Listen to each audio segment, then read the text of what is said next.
Une scène étonnante en Afghanistan.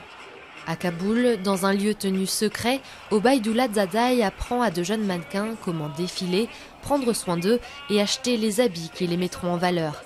Au temps des talibans, une telle attitude aurait pu être punie par des coups de bâton ou la prison.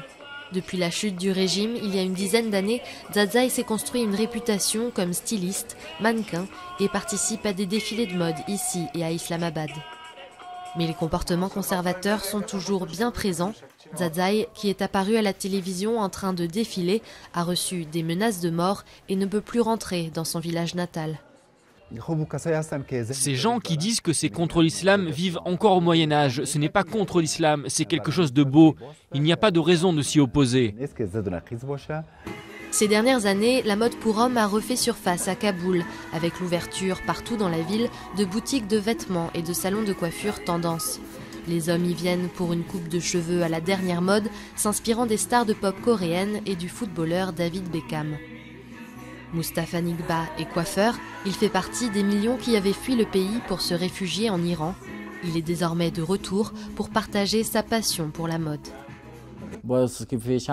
Si mon look n'est pas stylé, cool, mes clients diront il n'a pas le truc, il n'y connaît rien. Pourquoi devrais-je le laisser me coiffer?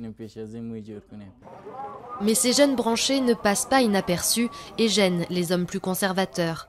Certains chefs religieux estiment que ces passionnés de mode perdent leur temps en s'occupant de leur apparence et vont à l'encontre des traditions de l'islam. Ces gens portent des vêtements qui ne correspondent pas au caractère et à l'identité nationale de l'islam. Ces misérables ne connaissent rien à leur religion, à leur nation ou à leur identité. Presque la moitié de la population afghane a moins de 15 ans. Mais alors que des hommes comme Mustafa et Zadaï sont déterminés à ouvrir la voie aux fashion victimes en herbe, il est difficile de savoir si la jeune génération pourra marcher dans leurs pas.